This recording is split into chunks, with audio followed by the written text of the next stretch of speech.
I'm 81 years old now, and it feels strange to admit that one habit, something so ordinary I barely noticed it, slowly took my life apart. Not all at once, not in the way anyone warned me about. It just wore things down, the way water does to stone, quietly, patiently. By the time I understood what it had done, there wasn't much left to save. The habit wasn't drinking or gambling or anything dramatic like that. It was postponing, always putting things off. Conversations, visits, rest, joy. I kept telling myself, later, and later kept moving farther away. At my age, mornings come early whether you want them to or not. I sit at the edge of my bed now and listen to my body decide if it is ready to stand. Some days it is, some days it isn't. On the harder mornings, I think about how many years I rushed through without noticing a single one. I didn't feel rushed back then. That's the trick of it. I felt responsible, needed, busy in a way that felt important. I thought that meant I was doing life correctly. In my 20s, I believed effort could substitute for presence. If I worked hard enough, cared quietly enough, everything would balance out in the end. I didn't grow up with much, so productivity felt like virtue. Rest felt like something you earned later. I married a good woman, steady, patient. She had a way of waiting that I mistook for understanding. When she asked for time together, I heard it as inconvenience instead of invitation. I'd say, after this project, or when things slowed down, she nodded more than she argued. We had plans once, little ones, trips we talked about, dinners with friends we never scheduled. I kept a running list in my head of things I meant to do for her.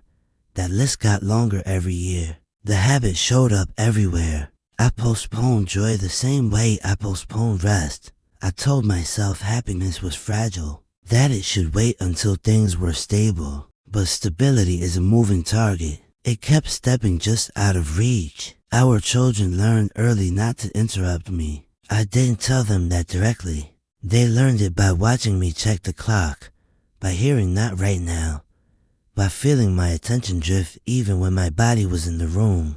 I was there, but only partially. I remember one night my son stood in the doorway while I worked at the kitchen table. He wanted to show me something he'd built.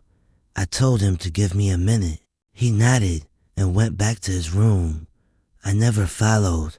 I forgot. He never mentioned it again. Those moments don't announce themselves as important.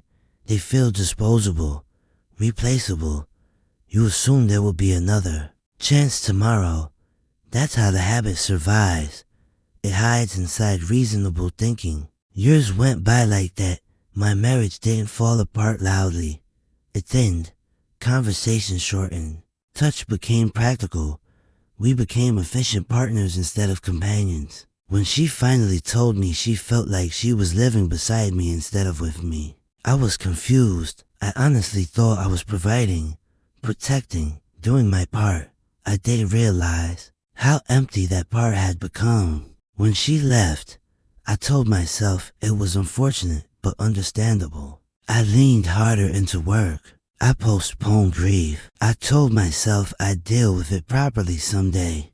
When things calmed down, they never did. The children grew up.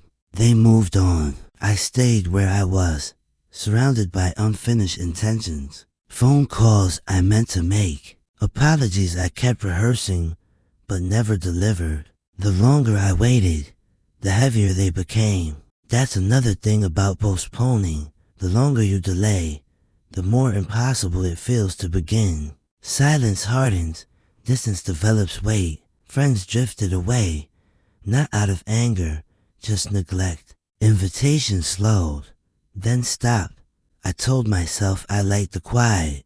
I told myself I was self-sufficient. Those were comforting lies.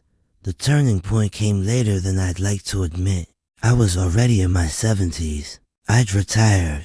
The days opened up in front of me, wide and empty. All the time I'd been waiting for finally arrived, and there was no one left to share it with. I remember sitting in my living room one afternoon, sunlight coming through the window, dust floating in it like snow. I had nowhere to be, nothing pressing to do. I waited for relief. What I felt instead was grief. That was when it hit me. I hadn't been busy. I'd been avoiding discomfort, avoiding effort that didn't come with praise or payoff, avoiding the vulnerability of showing up imperfectly. The habit had cost me intimacy. It had cost me familiarity. It had cost me a version of myself who might have known how to sit still with someone else. A few years ago, I ended up in the hospital for a short stay. Nothing dramatic, but enough to slow me down completely. I lay there at night listening to the hallway sounds, watching nurses check on people who had visitors waiting in the morning. I realized then how few people would notice if I didn't come home. That thought stayed with me. It still does. Not as bitterness, as clarity. Some habits don't ruin you all at once. They just make everything thinner, weaker, less connected. By the time you feel the damage, the foundation is already cracked. I tried, in small ways, to repair things. A call here, a message there. Some were received kindly, some were politely distant. You can't rush closeness. You can't demand warmth after years of absence. There are things that can't be reclaimed. Shared history requires sharing the time when it happens. You can't rebuild that later. Now my days are slow, painfully slow sometimes. I take care of myself. I keep things clean. I go for short walks. I watch people hurry past and wonder what they're postponing without realizing it. I don't judge them. I recognize them. If you're listening, I won't give advice. I'll just tell you what this habit taught me. Life isn't destroyed by one bad decision. It's eroded by delay, by the belief that the important things will wait patiently for you to be ready. They don't. I live with that understanding now. I sit with it in the evenings. A habit slowly destroyed me. Not because it was evil, but because it was easy. Because it felt responsible. Because no one warned me what it would take. If this meant something to you, if it stirred a thought you've been pushing aside, I hope you listen to that feeling. It's softer than urgency. It doesn't shout that it waits, but not forever.